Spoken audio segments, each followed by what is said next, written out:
When doing new Kegel exercises 1. Perform pelvic nutation exercise while performing pelvic breathing.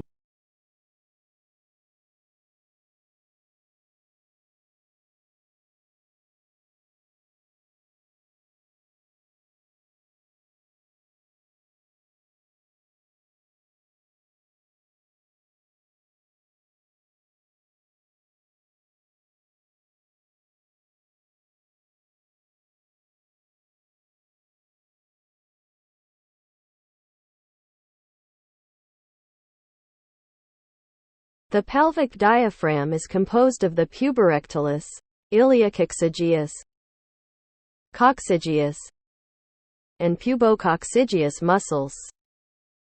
This bowl-shaped diaphragm provides support for the pelvic organs and plays an important role in urination, defecation, and sexual function.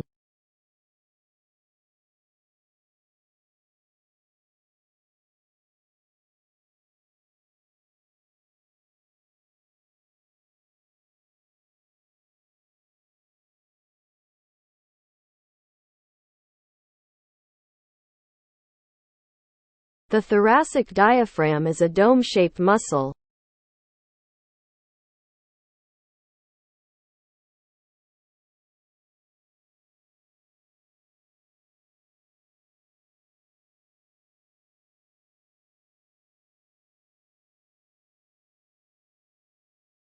The lungs lie above it and are enclosed by the chest wall.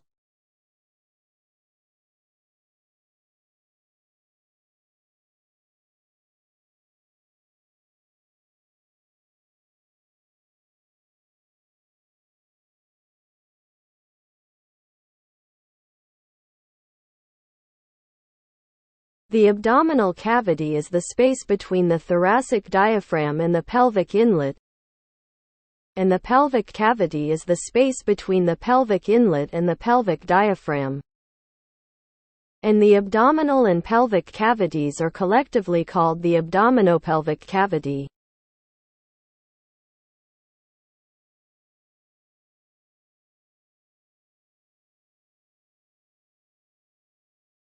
The thoracic diaphragm is convex upward, and the pelvic diaphragm is convex downward. And the thoracic and pelvic diaphragms together with the peritoneum form an abdominopelvic cavity. And this cavity is like a water bag that maintains a constant volume even when its shape changes. Thus, the thoracic and pelvic diaphragms move when the shape of the abdominopelvic cavity is changed by abdominal expansion or pelvic nutation. When the thoracic and pelvic diaphragms move, their central portions move because their peripheral portions are fixed.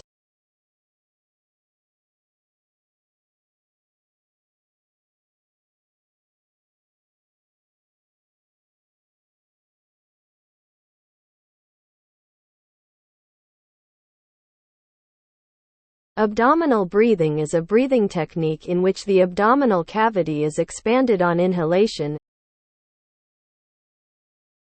and returned to its original state on exhalation. As everyone knows, we breathe with our lungs. Abdominal breathing gets its name because the back and forth movement of the abdominal wall during breathing looks like air is moving in and out of the abdominal cavity.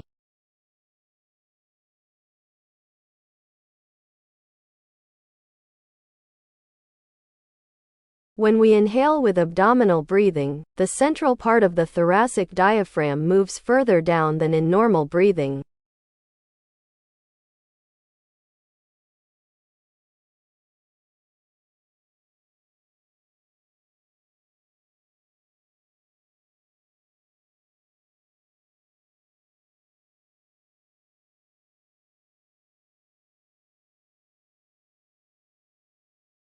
Pelvic breathing is a breathing technique in which the pelvis is nutated on inhalation and returned to its original state on exhalation.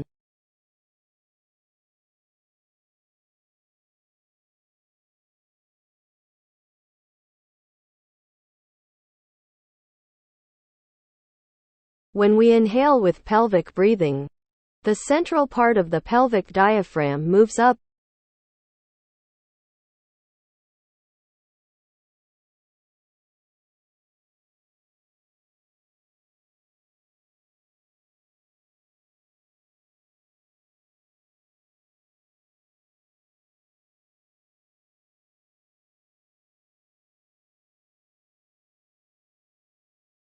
when performing abdominal breathing. Imagine that a round balloon is placed in the abdominal cavity and that its inflation inlet faces the midpoint between the navel and the solar plexus.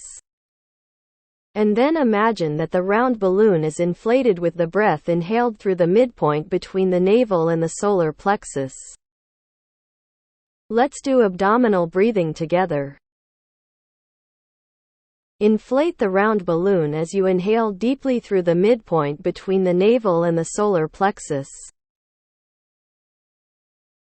Then maintain the inflated state of the balloon while holding your breath for a moment. And then allow the inflated balloon to return to its original state as you exhale in the opposite direction of inhalation.